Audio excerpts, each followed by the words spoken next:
जय हिंद दोस्तों। तो चलिए इस वीडियो में हम लोग फिजिक्स का चैप्टर 1 का मतलब चैप्टर 1 में जितना भी सारे क्यू आए हैं ना सारे चलिए हम लोग इस चैप्टर में करेंगे। तो उससे पहले एक फार्मूला देख लीजिए, जैसे कि पॉइजन इक्वेशन क्या होता है, ये छूटा हुआ था। Del square V equal to minus rho by epsilon naught. और लैप्लेस इक्वेशन क्या होता है, del square V equal to 0। ठीक है। और रीजन विद चार्ज और रीजन फ्री ऑफ चार्ज। ठीक है, ये दो चीज़ आप लोग याद रख लीजिएगा। अब चलिए हम लोग पीवाईक्यू में चलते सीधे। ठीक है। और देखिएगा सारा पीवाईक्यू है ना, आप लोग सिंपल नोट से कैसे बनाएंगे सारा आप लोग को देखिए, बस फॉर्मूला आप लोग को रखना है साइड में और देखिए आप लोग खुद कैसे क्वेश्चन बनाएंगे। ठीक है। तो देखिए क्वेश्चन नंबर इसमें 6 क्या बोल रहा है, मैक्सवेल इक्वेशन डैश लॉज। तो देखिए क्वेश्चन में क्या बोल रहा है, मैक्सवेल इक्वेशन क्या होता है, फैराडे लॉ होता है या फिर गॉस लॉ या फिर एम्पियर लॉ या फिर ऑल ऑफ दिस। तो देखिए हम लोग सारा किए हुए, देखिए इलेक्ट्रोस्टैटिक्स भी है और यहाँ पे मैग्नेटिज्म भी है और यहाँ पे फैराडे लॉ भी है और एम्पियर्स मैक्सवेल लॉ भी है। तो देखिए इसमें इसका करेक्ट आंसर क्या हो जाएगा, therefore Maxwell equation are dash. तो फैराडे भी है, एम्पियर भी है, गॉस भी है, तो इसका क्या हो जाएगा, ऑल ऑफ दिस। ठीक है। तो देखिए एक क्वेश्चन करेक्ट हो गया। अब देखिए हम लोग सारा इसी तरह देख देख के हम लोग सारा क्वेश्चन करेंगे। देखिए अब क्वेश्चन नंबर 7 में क्या बोल रहा है, Poisson equation of electric potential. 7 में क्या, Poisson equation for electric potential is given है। देखिए फर्स्ट ऑप्शन क्या है, del square V equal to minus rho by epsilon naught. Second option है del square V equal to, तो simple देख लीजिए अभी हम लोग पॉइजन इक्वेशन किए क्या, देखिए del square V equal to minus rho by epsilon naught. तो इसका करेक्ट ऑप्शन क्या हो जाएगा, देखिए 7 Poisson equation del square V equal to minus rho by epsilon naught. देखिए 7 का भी इसी तरह सारा क्वेश्चन आप लोग बस फॉर्मूला ये नोट्स आप लोग बस अच्छे से एक साइड ओपन कर लीजिए और एक साइड पीवाईक्यू क्वेश्चन, उसके बाद देखिए आप लोग सारा क्वेश्चन अपने से खुद कैसे बनाते हैं। अब देखिए क्वेश्चन नंबर 8 में क्या बोल रहा है, the Stokes theorem uses which of the following operation, divergence, gradient, curl, Laplacian. तो देखिए यहाँ पे सिंपल लिखा हुआ स्टोक्स थ्योरम क्या, it states that the flux of curl. तो कर्ल ऑफ अ वेक्टर आ गया, देखिए कर्ल ऑफ अ वेक्टर, तो इसका सिंपल क्या हो गया, स्टोक्स थ्योरम, डाइवर्जेंस, कर्ल या फिर ग्रेडियंट या फिर कर्ल और लैप्लेसियन। तो इसका करेक्ट ऑप्शन क्या हो जाएगा, 8 का सिंपल सी कर्ल हो जाएगा इसका आंसर। देखिए सारा क्वेश्चन आप लोग इस तरह बना लेंगे। ठीक है। देखते हैं हम लोग नेक्स्ट चलते जाते हैं। जैसे क्वेश्चन नंबर 9 क्या बोल रहा है, इक्वेशन ऑफ कंटिन्यूटी। ठीक है। तो देखिए इसका ऑप्शन चेक करते क्या है 9 में, del dot J is equal to minus rho by. देखिए यहाँ पे सिंपल, यहाँ पे इक्वेशन ऑफ कंटिन्यूटी हम लोग निकाल लिए। अब देखिए इसका यहाँ पे इक्वेशन ऑफ कंटिन्यूटी क्या होता है, del dot J plus D by rho by D T. ठीक है। मतलब यहाँ पे देखिए ऑप्शन में क्या है हमारा, del dot J equal to del of rho by D T equal to, यहाँ पे देखिए। ठीक। तो देखिए क्वेश्चन नंबर 9 का देखिए कौन सा ऑप्शन मैच कर रहा है, देखिए यहाँ पे सिंपल है, यहाँ पे देखिए इक्वल टू में इधर प्लस है तो यहाँ पे देख माइनस आ रहा है, तो इधर जाएगा तो क्या हो जाएगा, प्लस हो जाएगा। तो देखिए यहाँ पे गलत हो गया 9 का, फर्स्ट ऑप्शन गलत हो गया 9 का। देखिए सॉरी नहीं सॉरी देखिए क्वेश्चन नंबर 9 में यहाँ पे माइनस है। ठीक है। तो यहाँ पे माइनस छूट गया था, तो इसका देखिए क्वेश्चन नंबर 9 का इक्वेशन ऑफ कंटिन्यूटी देखिए यहाँ से भी हम लोग आ रहा है, del dot J equal to minus D by D T of rho.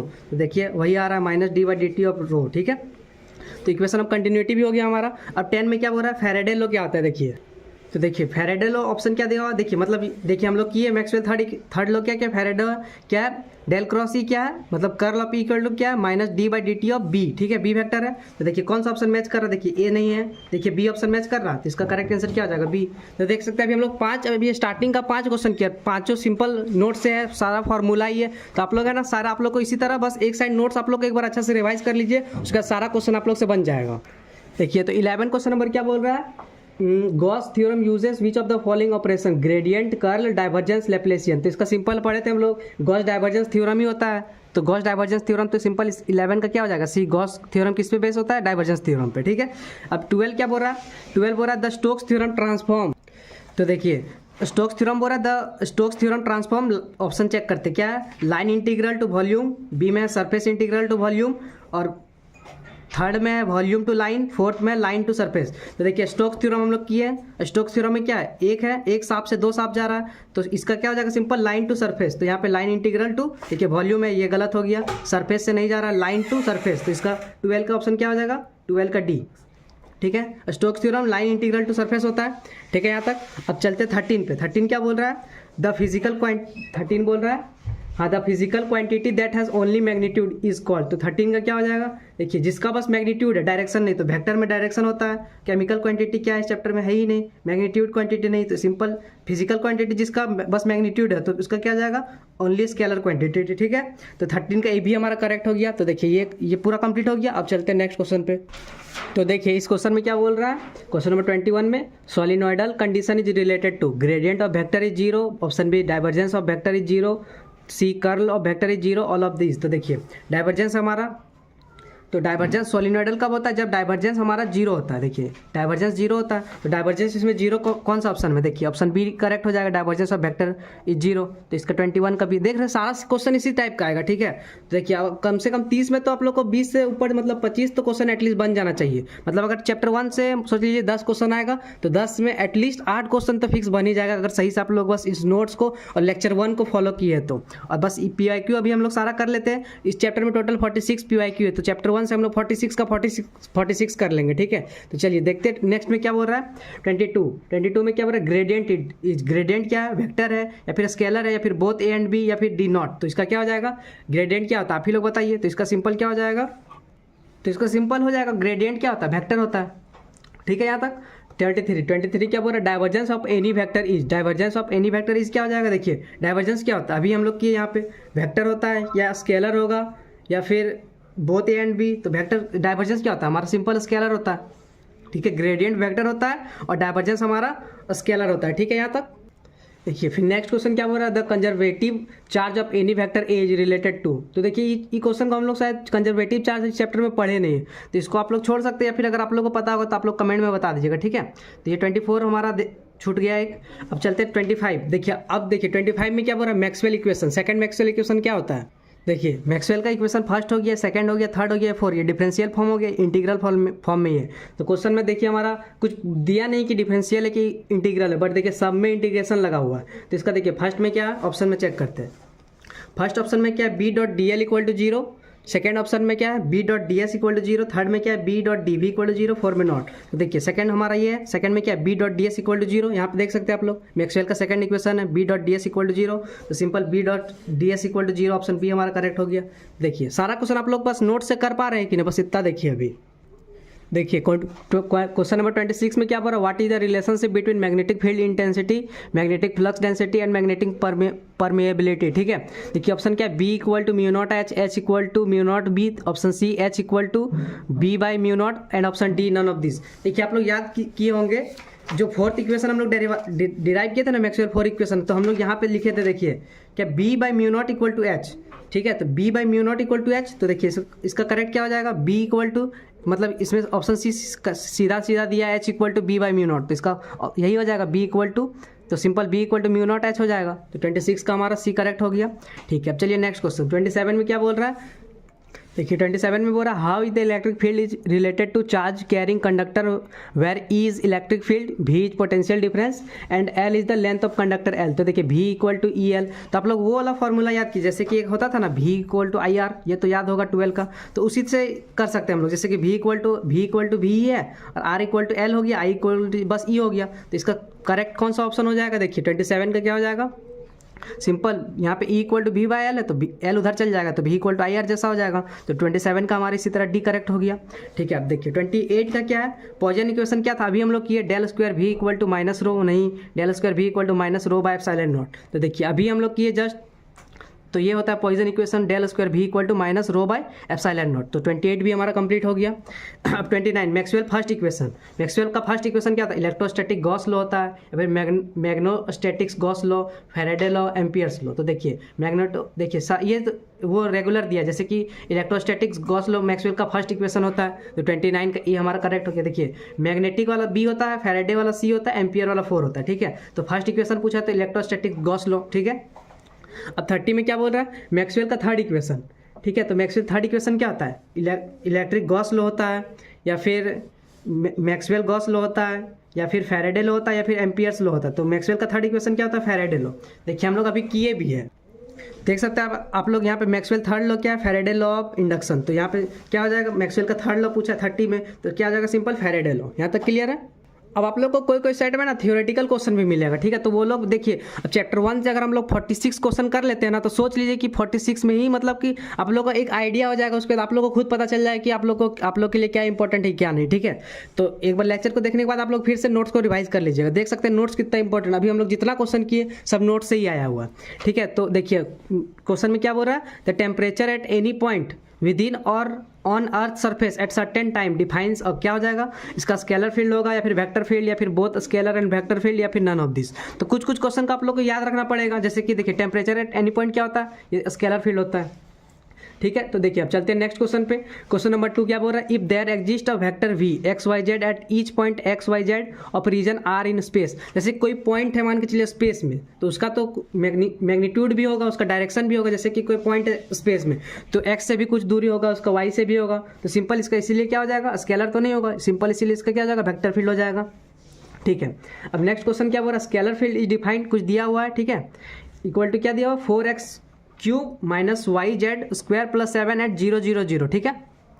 तो इसमें वो नहीं बोल रहा कि डेल निकालो या फिर कर्ल निकालो, सिंपल कोई बच्चा भी इसको पुट कर देगा, बस इसमें 0 0 इसमें पुट कर देना। इसमें कुछ दिया है, आप ही क्वेश्चन को रीड कीजिए, कुछ दिया है कि डेल निकालो या फिर क्रॉस निकालो या फिर उस फंक्शन को डिराइव करो या फिर इंटीग्रेट करो, कुछ नहीं दिया। सिंपल पूछ रहा है कि what is the value of at that point, उस फंक्शन पे इसका पॉइंट क्या हो जाएगा। तो देखिए क्या 4x क्यूब है, 4x क्यूब है, यहाँ पे 0 पुट करेंगे, ये 0 हो जाएगा, वाई जेड 0, तो बचा क्या सिंपल 7। तो 3 का आंसर क्या हो जाएगा, C 7, ठीक है। अब 4 चलते हैं, 4 क्या बोल रहा है, if we define del operator del equal to I D by D X plus J D Y plus K D Y, मतलब ये पार्शियल डेरिवेटिव है, ठीक है, डी बाई डी जेड, ठीक है। तो इसका क्या हो जाएगा, देखिए स्केलर ऑपरेटर या फिर वेक्टर डिफरेंशियल ऑपरेटर या फिर बोथ स्केलर एंड वेक्टर। तो देख सकते हैं इसमें क्या सिंपल आई जे के दिया हुआ है, आई जे के दिया हुआ है, तो ये तो सिंपल वेक्टर ही होना चाहिए, ठीक है, ठीक है। तो इसका भी हमारा क्या हो जाएगा, सिंपल 4 का बी हो जाएगा, मतलब वेक्टर डिफरेंशियल ऑपरेटर, ठीक है। अब चलते हैं नेक्स्ट क्वेश्चन, क्या बोल रहा है, पॉइंट इन फ्री,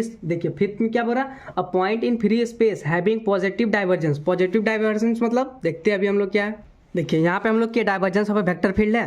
तो देखिए यहाँ पे किए फिजिकल सिग्निफिकेंस में किए हम लोग कि अगर डेल डॉट एफ अगर ग्रेटर देन 0 होता है तो सोर्स होता है, अगर लेस देन होता है तो सिंक होता है, अगर 0 होता है तो सोलिनॉइडल होता है। तो देखिए क्वेश्चन में क्या पूछ रहा है, point in free space having positive divergence. तो पॉजिटिव मतलब देखिए ग्रेटर देन 0, पॉजिटिव हो गया तो क्या हो जाएगा इसका आंसर, सोर्स। तो सोर्स किस में, देखिए ए में क्या सिंक है, बी में सोर्स, तो सिंपल 5 का बी हो जाएगा सोर्स। तो देख सकते हैं हम लोग अभी तक कितना क्वेश्चन कर लिया। अभी चलिए कुछ और क्वेश्चन बाकी वो भी हम लोग कंप्लीट कर लेते हैं।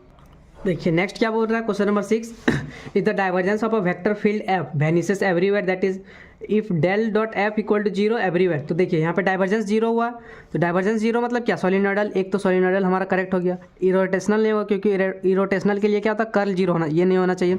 अब डाइवर्जेंस लेस होगा कि नहीं, देखिए अब एफ इक्वल टू यहाँ पे आप लोग देख सकते हैं, जैसे कि देखिए यहाँ पे एफ इक्वल टू जो था ना, कहाँ गया, हाँ del dot F equal to 0 है, बट एफ इक्वल टू क्या है, डेल क्रॉस ए। तो आप लोग को याद कीजिए वो डेरिवेशन में बताएं कि अगर क्या बोलते हैं उसको, डाइवर्जेंस लेंगे अगर हम लोग कर्ल का तो वो 0 हो जाता था। तो सिंपल इसका भी यहाँ पे अगर एफ का वैल्यू पुट कर देंगे तो डेल क्रॉस ए भी 0 हो जाएगा। तो ये इसीलिए डाइवर्जेंस लेस भी हो जाएगा। तो इसीलिए इसका देखिए करेक्ट सी भी हो रहा है, ए भी हो रहा है, तो इसका क्या हो जाएगा, ऑप्शन नंबर डी, मतलब both A and C are correct, question number 6 का, ठीक है। अब आते हैं क्वेश्चन नंबर 7 क्या बोल रहा है, if a vector field F मतलब कर्ललेस है, मतलब कि कर्ललेस में मतलब कि अगर मतलब कर्ल 0 है, तो कर्ल 0 मतलब क्या होता है, इरोटेशनल, तो सिंपल 7 का बी हो जाएगा। तो देखिए सारा हम लोग सारा कुछ अभी तक एक भी क्वेश्चन, एक दो क्वेश्चन तो थियोरेटिकल इधर उधर से आएगा, लेकिन बाकी सारा क्वेश्चन देख रहे हैं ना आप लोग कैसे कर रहे होंगे। अगर कोई अगर सही से नोट्स को फॉलो किया होगा या फिर फर्स्ट लेक्चर देख के आए होंगे तो फिक्स है कि आप लोग क्वेश्चन कर पा रहे होंगे। देखिए क्वेश्चन नंबर 8 क्या बोल रहा है, तो देखिए क्वेश्चन नंबर 8 में बोल रहा है मतलब 3 इंटीग्रल है, मतलब वॉल्यूम इंटीग्रल से सरफेस जा रहा है 2, तो 3 से 2 के लिए क्या था, देखिए ये था हमारा 2 से 3 मतलब 3 से 2 वही बात इक्वल हुआ। तो देखिए यहाँ पे क्या है, 2 से 3 के लिए क्या है, गॉस डाइवर्जेंस थ्योरम, ठीक। तो गॉस डाइवर्जेंस थ्योरम, बट इसका ऑप्शन चेक कीजिए, कंफ्यूज मत होइएगा। देखिए डाइवर्जेंस थ्योरम है, डाइवर्जेंस थ्योरम है, सही बात है, कर्ल थ्योरम नहीं, ये गलत हो गया, गॉस थ्योरम। तो देखिए गॉस थ्योरम और डाइवर्जेंस थ्योरम दोनों का मर्ज, तो बोथ ए एंड सी इसका करेक्ट हो जाएगा ना। तो गॉस डाइवर्जेंस थ्योरम हो जाएगा इसका, 8 का तो यही हो जाएगा गॉस डाइवर्जेंस थ्योरम, इसलिए इसका ऑप्शन डी करेक्ट हो जाएगा, ठीक है। अब चलते क्वेश्चन नंबर 9 पे। देखिए क्वेश्चन नंबर 9 क्या बोल रहा है, मतलब कि जो इफ एस इज ओपन, मतलब देखिए ठीक है लिखा हुआ जो, मतलब 2 इंटीग्रल से 1 इंटीग्रल जा रहा है, ठीक है। मतलब देखिए स्टोक्स थ्योरम क्या बोलता है, 1 इंटीग्रल से 2 इंटीग्रल, मतलब वही हुआ 2 से 1 जाओ, मतलब ये इक्वल टू ये, तो ये इक्वल टू ये भी हो जाएगा। तो सिंपल इसका स्टोक्स थ्योरम हो जाएगा। देखिए क्रॉस वाला इधर आ जाएगा, बस डॉट वाला इधर आ जाएगा, ए डॉट डी आर। उससे मतलब उससे बस पकड़िए कि सिंपल है, दो इंटीग्रल से एक इंटीग्रल जा रहा है, तो मतलब एक से दो या फिर दो से एक, बात वही हुआ। तो इसका क्या जाएगा, सिंपल स्टोक्स थ्योरम। देखिए ऑप्शन चेक करते क्या है, फंडामेंटल थ्योरम नहीं है, गलत हो जाएगा ये। बी में क्या, स्टोक्स थ्योरम सही है। सी में बोथ एंड बी, ये भी गलत नहीं। तो सिंपल 9 का क्या हो जाएगा, बी। ठीक है, यहाँ तक क्लियर। अब 10 का, 10 में देखिए पॉइजन इक्वेशन फिर आ गया। पॉइजन इक्वेशन क्या बोल रहा है, del square V equal to minus rho by epsilon naught. देखिए पॉइजन इक्वेशन हमारा यही है 10, ये गलत हो जाएगा, जीरो तो होता ही नहीं है। तो ये जीरो तो नहीं होता, लैप्लेंस में शायद होता है। तो यहाँ पे डेल यहाँ स्क्वायर आता है, ये नहीं आ रहा, तो सिंपल 10 का ए करेक्ट हो जाएगा हमारा। ठीक है, यहाँ तक देखिए। अब फिर से वही क्वेश्चन आ गया, क्या del dot V equal to zero. Del dot मतलब डाइवर्जेंस जीरो, डाइवर्जेंस जीरो मतलब क्या, सोलिनॉइडल। बी सिंपल आंख बंद करके लगा देना है, तो सिंपल इसका सोलिनॉइडल हो गया। ठीक है, अब चलते हैं next question number 2। The rate of change of potential with respect to distance is called. देखिए rate of change of potential with respect to the distance is called. देखिए ये भी क्वेश्चन शायद, देखिए क्या option, potential difference, potential gradient, capacitance या फिर potential energy. ये थोड़ा देख सकते हैं, इधर उधर से एक दो क्वेश्चन आ जाएगा, तो सिंपल मतलब इसका क्या हो जाएगा, पोटेंशियल ग्रेडियंट। ठीक है, एक दो क्वेश्चन तो आप लोग याद रखना ही पड़ेगा, बाकी सारा तो देख रहे हैं ना कि सारा क्वेश्चन बन रहा है। ठीक है, मतलब क्वेश्चन तो बन रहा है ना आप लोगों से, अगर नहीं बन रहा तो आप लोग कमेंट में जरूर बताइएगा कि बना या नहीं बना। ठीक है, अब चलते क्वेश्चन नंबर 3 क्या बोल रहा है, विच of the following equation is correct. तो देखिए ये सब हम लोग कहीं पढ़े ही नहीं, सी इक्वल टू रो बाई के टी, तो देख सकते हैं इसका पता नहीं क्या होगा, आप लोग बताएंगे ये। ठीक है, तो ये पढ़े नहीं या फिर पढ़े होंगे तो जरूर बताइएगा। ठीक है, क्योंकि ये इस फर्स्ट 3 चैप्टर में तो ये सब फॉर्मूला कहीं यूज़ नहीं हुआ, तो पता नहीं क्या होगा इसका। चलते हैं नेक्स्ट क्वेश्चन पे, एक दो क्वेश्चन को छोड़ना भी पड़ता है। ठीक है, या फिर डिस्क्रिपेंसी भी आप लोग भर सकते हैं। क्वेश्चन नंबर 4 चलते हैं। 4 में क्या बोल रहा है, इक्वेशन ऑफ कंटिन्यूटी। देखते क्या होता है इक्वेशन ऑफ कंटिन्यूटी। देखिए तो क्या बोल रहा है, क्वेश्चन नंबर 4 में क्या बोल रहा है, इक्वेशन ऑफ कंटिन्यूटी इन्वॉल्व्स। ठीक है, तो देखिए ऑप्शन चेक करते हैं हम लोग, क्या, charge density and current density, electric field, magnetic intensity and all of this. तब हम लोग चलिए चेक करते हैं यहाँ पे। देखिए इक्वेशन ऑफ कंटिन्यूटी है, देखिए क्या है, divergence of current density, current density है is equal to negative rate of change of volume charge density. तो देख सकते हैं क्या, current density and charge density आया, तो सिंपल इसका charge density and current density इसका हो जाएगा कि नहीं करेक्ट, आप ही लोग बताइए। ठीक है, तो 4 का ये करेक्ट हो गया हमारा। अब 5th पे आते हैं। 5th क्या है, मैक्सवेल फर्स्ट इक्वेशन। मैक्सवेल का फर्स्ट इक्वेशन देखिए फिर से आ गया, तो मैक्सवेल का चारों मतलब आप लोग को वो एक लेक्चर देखिए 1 घंटा का है यार, तो आप लोग तो या फिर नहीं तो कम से कम नोट्स रिवाइज करके आ जाएंगे ना, तो देखिए सारा क्वेश्चन आप लोग से बस 1 सेकंड में कैसे टिक लगेगा। पीछे भी हम लोग किए, देखिए गॉस लॉ ऑफ इलेक्ट्रिसिटी देखते हैं, मैग्नेटिज्म तो नहीं होगा, फैराडे तो नहीं होगा, एम्पियर नहीं होगा, तो simple Gauss law of electrostatics या फिर गॉस लॉ ऑफ इलेक्ट्रिसिटी। अगर इलेक्ट्रोस्टैटिक्स देता तो हम लोग वो करते, बट सिंपल हम लोग चारों ऑप्शन चेक करें, ये तीनों मैग्नेटिज्म सेकंड हो गया, ये थर्ड हो गया, ये 4 हो गया, तो नहीं हो जाएगा। सिंपल मैक्सवेल फर्स्ट इक्वेशन क्या हो जाएगा, गॉस लॉ फॉर इलेक्ट्रिसिटी। देख सकते हैं 5 का ए हमारा करेक्ट हो गया। अब चलते हैं नेक्स्ट क्वेश्चन पे। ठीक है, तो देखिए क्वेश्चन नंबर क्या बोल रहा है, 6 में क्या बोल रहा है कि according to Maxwell first equation in differential form. ठीक है, तो देखिए सिंपल डिफरेंशियल फॉर्म में क्या, रो बाय एप्सिलॉन नॉट होना चाहिए, बट देखिए क्वेश्चन में क्या दिया हुआ है, मतलब आलतू फालतू भी क्वेश्चन में मतलब जो मन किया क्वेश्चन पेपर में डाल दिया। 6 का में देखिए ये रो बाय एप्सिलॉन नॉट होना चाहिए, ये गलत हो जाएगा। देखिए इसमें इंटीग्रल डिफरेंशियल पूछा है, इंटीग्रल डाल दिया, सी भी गलत हो जाएगा। बी में भी इंटीग्रल डाल दिया, नहीं होगा। और डी में देखिए del cross H equal to J C plus J D, simple नहीं। देखिए मतलब 1 2 क्वेश्चन अब आप लोग इतना तो कॉन्फिडेंट हो ही गए होंगे कि आप लोगों को ऑप्शन देख के पता चल जाएगा कि गलत है या सही है, तो इसमें भी आप लोग डिस्क्रिपेंसी भर सकते हैं। तो देखिए क्वेश्चन नंबर 6 का ऑप्शन नहीं मैच किया। अगर आप लोग को इसमें से कोई करेक्ट लगा, या फिर अगर आप लोग को कोई भी क्वेश्चन लगे कि यार आप तुमने तो ये क्वेश्चन गलत बताया है, फिर इसका ये होना चाहिए, तो आप लोग कमेंट में जरूर बताइएगा। ठीक है, मेरे से भी मिस्टेक हो सकता है यार। ठीक है, तो चलिए अब क्वेश्चन नंबर 7 चेक करते हैं हम लोग। 7 क्या बोल रहा है, मतलब आप लोग आइडिया तो मतलब आप इस मतलब वीडियो से आइडिया ले लीजिए कि किस टाइप का क्वेश्चन आया हुआ और किस टाइप का आ सकता है। ठीक है, तो मतलब देखिए 1 2 क्वेश्चन ही बाहर से आएंगे, बाकी तो देख सकते हैं 7 का 8 क्वेश्चन आप लोग आराम से कर ही लेंगे। देखिए क्वेश्चन नंबर 7 में क्या बोल रहा है, mass, electric charge, distance, energy, temperature are example of. तो सारा देख सकते हैं, सारा क्या है, एग्जाम्पल ऑफ क्या है, स्केलर क्वांटिटी हो जाएगा। देखिए वेक्टर तो नहीं, किसी का आप वो बता सकते हैं डायरेक्शन, मास का डायरेक्शन कितना है नहीं बता सकते, तो सिंपल इसका स्केलर क्वांटिटी हो गया 7 का। ठीक है, फिर 8 पे चलते। देखिए according to Maxwell first equation in integral form. Integral form क्या होता है, देखिए मैक्सवेल का double integration E dot D S equal to Q by epsilon naught. देखिए बट यहाँ पे ऑप्शन में क्या दिया हुआ है 8 का, देखिए 8 का ऑप्शन में क्या दिया हुआ है, del dot D equal to rho V. Second में देखिए double D dot D S equal to, इधर भी इंटीग्रेशन एक ही साइड है, देखिए दोनों साइड नहीं है। तो सी में क्या है, del H dot D L equal to del cross H, क्या क्या डाल दिया है। डी में क्या है, del cross H equal to J C plus J D. तो देख सकते हैं इसमें भी कोई ऑप्शन मैच नहीं कर रहा है, तो ये मेरे अकॉर्डिंग देखिए, सब सारे क्वेश्चन मेरे अकॉर्डिंग देखिए। पेल वाला में हुआ था ना कि पेल वाले लेक्चर में बहुत सारा क्वेश्चन मेरे तरफ से गलत था, आप लोगों ने बताया कि इसका बहुत अच्छा लगा यार। तो उसी तरह ये सब सारे क्वेश्चन है मेरे अकॉर्डिंग आंसर अगर सही लग रहा है, बट अगर आपके अकॉर्डिंग लगे कि नहीं इसका आंसर ये होना चाहिए तो आप लोग जरूर बताइएगा, ठीक है। तो देख सकते हैं इसमें भी कोई ऑप्शन मैच नहीं किया, तो इसमें भी आप लोग डिस्क्रिपेंसी भर सकते थे। अब क्वेश्चन नंबर 9, इसमें देखिए इस सेट में ना और भी 1-2 क्वेश्चन गलत हुआ, जैसे कि 9 का देखिए पूछ रहा है कि क्या बोल रहा है 9 में विच वन इज करेक्ट। देखिए क्या क्या H D N equal to लेन C double integration D S equal to I both A and B none. तो इसमें क्या हो जाएगा, देखिए इसमें तो कोई मैच ही नहीं कर रहा, तो इसमें भी आप लोग पता नहीं क्या होगा, इसका भी आप लोग एक बार देख लीजिएगा अच्छे से, ठीक है। अब क्वेश्चन नंबर 10 चेक करते हैं। 10 में क्या बोल रहा है, एफ इक्वल टू, देखिए क्या बोल रहा है, F equal to X square I plus Y square J plus Z square K, ठीक है। तो देखिए यहाँ पे कोई कंडीशन ही नहीं दिया है कि फिर देखिए उसी टाइप, बस आप लोग क्वेश्चन अच्छे से पढ़ना है, ठीक है। और एफ इज पूछ रहा है, तो देखिए ना del dot F equal to 0 दिया हुआ है, ना कर्ल ऑफ एफ 0 दिया है, कुछ नहीं दिया है। तो देखिए इरोटेशनल भी नहीं होगा, सोलिनोइडल भी नहीं होगा। इसके लिए तो कंडीशन होता है ना, इरोटेशनल के लिए कर्ल 0 होना चाहिए, सोलिनोइडल के लिए डाइवर्जेंस 0 होना चाहिए। तो देखिए ये भी गलत हो गया। तो देखिए नाइदर ए नॉर बी, तो इसका करेक्ट ऑप्शन क्या हो जाएगा, सी, ठीक है। ये दोनों में से कोई भी मैच नहीं किया। तो यहाँ तक देख सारे क्वेश्चन आप लोग देखिए कैसे कर रहे हैं, ठीक है। अब आगे हम लोग का कुछ और क्वेश्चन बचा हुआ, चलिए वो सब भी देख लेते हैं हम लोग। देखिए नेक्स्ट क्वेश्चन क्या बोल रहा है 11 में, when there is change in magnetic flux EMF is induced, this declaration is Fermi's law है कि फैराडे लॉ है या फिर कुलम्स लॉ या फिर एम्पियर्स लॉ। तो ये किसका लॉ है, फैराडे लॉ, ठीक है। Change in magnetic flux EMF is induced क्या है, 11 का बी, फैराडे लॉ, ठीक है। यहाँ तक क्लियर है। अब चलते question number 12, true for electrostatics. देखिए कौन सा मतलब ट्रू है इलेक्ट्रोस्टैटिक्स के लिए, E equal to minus del V, देखिए बी में क्या कहते हैं, भी डॉट डेल पी, बी क्या क्या दिया हुआ है पता नहीं, सी में क्या both A and B, and D पे क्या है, डी पे नन ऑफ दीज है, ठीक है। देख सकते हैं 12 में कोई मैच ही नहीं कर रहा, तो सिंपल इसका नन ऑफ दीज हो जाएगा आंसर। देखिए ये आप लोग कहीं पढ़े, equal to del dot B नहीं, equal to B dot del P B, ये भी कहीं नहीं होता। बहुत ये दोनों तो कहाँ से, जब एक ही करेक्ट नहीं तो दोनों कहाँ से होगा, तो सिंपल इसका नन हो जाएगा। 12 का नन हो गया। 13 का देखते हैं। 13 में क्या है, गॉस डाइवर्जेंस थ्योरम। तो देखिए तो 13 में गॉस डाइवर्जेंस थ्योरम बोला था, Gauss divergence theorem associate line integral to volume. अभी हम लोग किए यार 13 का क्या जाएगा, simple B surface, Gauss theorem क्या होता है, सरफेस से वॉल्यूम, मतलब 2 को इंटीग्रेशन से 3, ठीक है। तो 13 हो गया हमारा। तो देखिए यहाँ तक भी हमारा कंप्लीट हो गया। अब कुछ थियोरेटिकल क्वेश्चन दिए आए हुए, तो चलिए वो सब भी हम लोग कर लेते हैं। देखिए ये सब सारे, ये जो लास्ट के 5 बचे ये सारे थियोरेटिकल है, ठीक है। देख लेते हैं।